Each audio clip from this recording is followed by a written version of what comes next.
Mau bikin setup show off keren? Bentar ya, nanti dulu. Oke, langsung aja kita bahas caranya.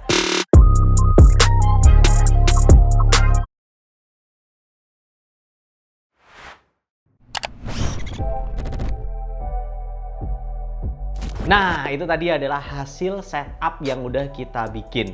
Dan di video kali ini kita agak beda ya temanya. Kalau kalian lihat, ini demi konten yang kita bikin kali ini. Gue pengen share ke kalian caranya supaya kita bisa optimize setup kita lebih optimal dan lebih keren lagi. Jadi di video ini kita akan bikin tips videografi, tapi khususnya untuk kalian yang mau bikin setup show off. Nanti hasilnya kalian bisa pakai untuk bikin video setup show off atau ikut competition setup ya, kayak yang kemarin baru dilakuin sama Intel. So tujuannya biar kalian bisa bikin video yang keren dan juga mantep. Nah kalau untuk setup sendiri tergantung dari kalian ya, toolsnya apa, device-nya apa. Tapi kali ini gue pengen bikinnya itu pakai laptop aja. Apakah dengan menggunakan laptop yang tipis itu bisa? Tentu aja bisa. Apalagi laptop yang gue pakai ini udah pakai Intel generasi 11. Yang dengan satu kabel Thunderbolt 4-nya aja itu bisa bikin pakai dua layar sekaligus kayak gini.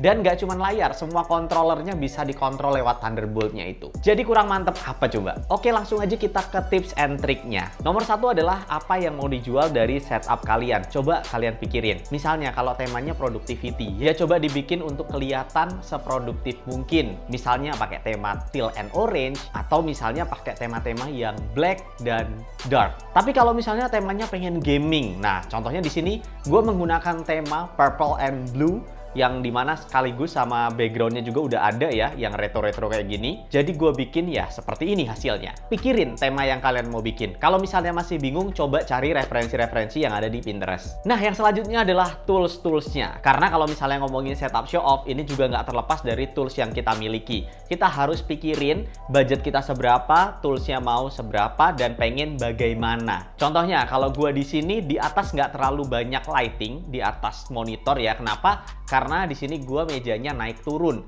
Jadi kalau misalnya di sana ada lighting, takutnya bisa kena gitu, bisa kepentok atau bahkan bisa mengganggu. Jadi untuk yang di atasnya gue bikin netral aja karena emang konsepnya naik turun. Sedangkan yang di bawah itu full lighting. Nah setup gamingnya nggak cuma ada di meja tapi juga ada di sofa gue kalau misalnya gue pengen cabut laptopnya dan nyantai di sofanya. Jadi all in one gue bikin yang ada di meja dan juga yang ada di sofa. Nah kalau lighting yang gue gunakan itu cukup simple ya. Di sini gue pakai LED strip aja. Hampir semua aspek ambience-nya itu dari LED strip. Lalu beberapa lighting yang lumayan besar itu gue pakai TL atau tube light. Di sini totalnya ada 3 LED strip dan juga 2 lampu TL. Satu TL yang gede, satu TL yang kecil. Untuk konsep monitornya sendiri, gue pengen laptopnya itu hovering. Jadi dia agak melayang gitu. Jadi gue pakai seat stand ya, yang kayak gini. Dan ini bisa menopang satu laptopnya dan juga satu monitor.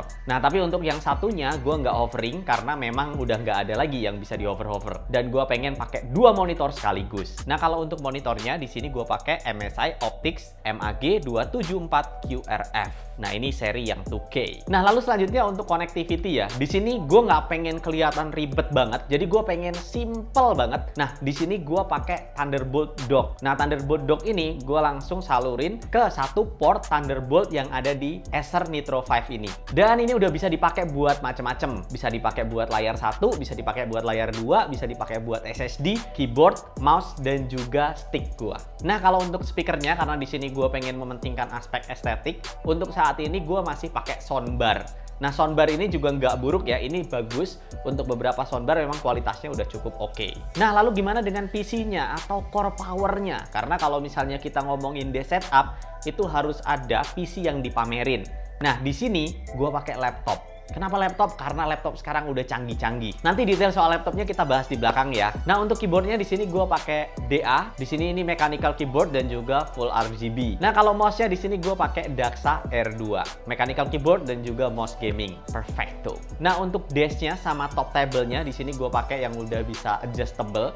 Jadi gue bisa bikin dia naik turun. Nah, sekarang gimana cara syutingnya? Nah, untuk cara syutingnya gue akan langsung lempar aja ke DOP gue. Joshua Budijanto. Halo semuanya, nama gue Jeps, dan sekarang kita bakal ngomongin tentang pengambilan gambarnya. Pertama kita harus tentuin tujuannya, yaitu untuk meng-highlight feature, look, dan juga functionality dari alat-alat gaming yang ada di setup ini. Intinya kita tuh mau dapetin klip yang lengkap untuk editor kita bisa pakai. Dari klip yang kita bakal ambil, ada 3 yang penting. Yang pertama, angle, komposisi, dan juga movementnya. Untuk angle-nya kita bisa dapetin wide shot, medium shot, dan juga detail shot.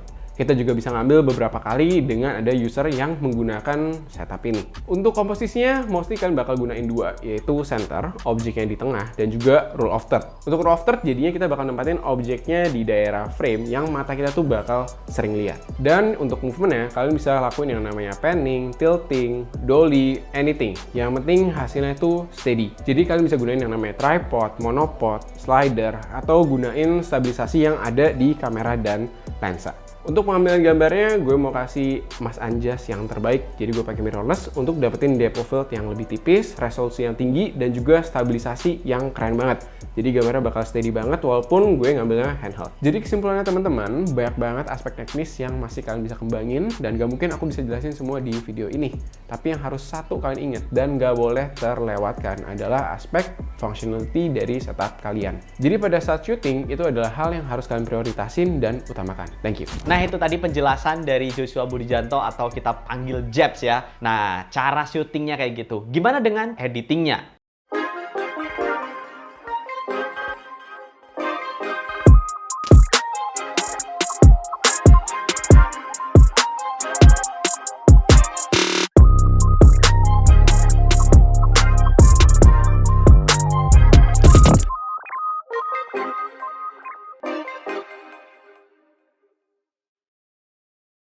Gimana dengan spek laptop yang udah kita pakai buat ngedit tadi? Coba yuk kita intip laptop yang kita gunakan untuk editingnya itu apa. Ini adalah Acer Nitro 5 yang udah pakai Intel 11 Generation dan juga RTX 30 series. Nah, untuk speknya sendiri laptop ini tuh udah pakai Intel Core i7 11800H yang udah kenceng banget dan juga pakai RTX 3070.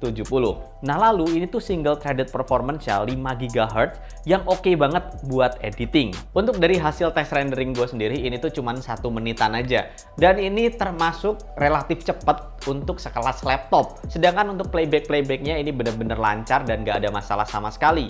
Untuk editing 10-bit 422 tanpa di proxy pun ini udah jalan lancar. Jadi udah nggak khawatir kalau misalnya mau dipakai buat editing berat. Dan juga enaknya lagi karena ini udah pakai Intel 11 Generation yang support Thunderbolt 4.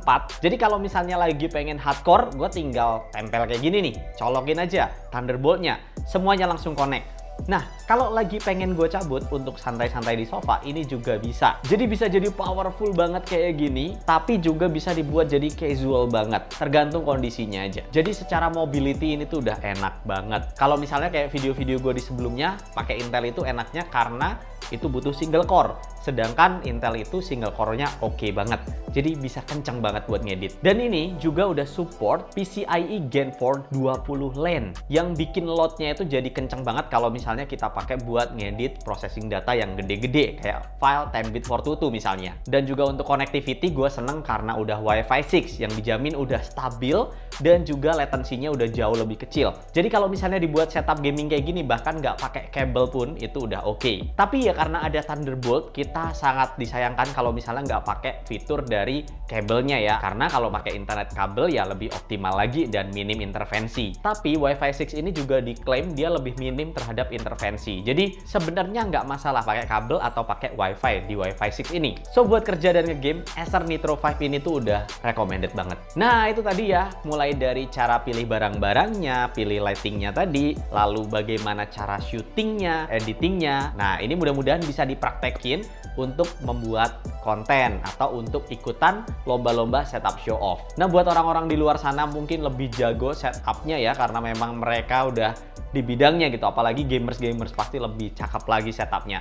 Tapi di sini tujuannya adalah gue untuk mengedukasi buat teman-teman yang pengen bikin setup supaya semua orang bisa bikin setup show off. Terima kasih untuk Intel Indonesia yang udah sponsorin video ini. Thank you for watching and always out of the box.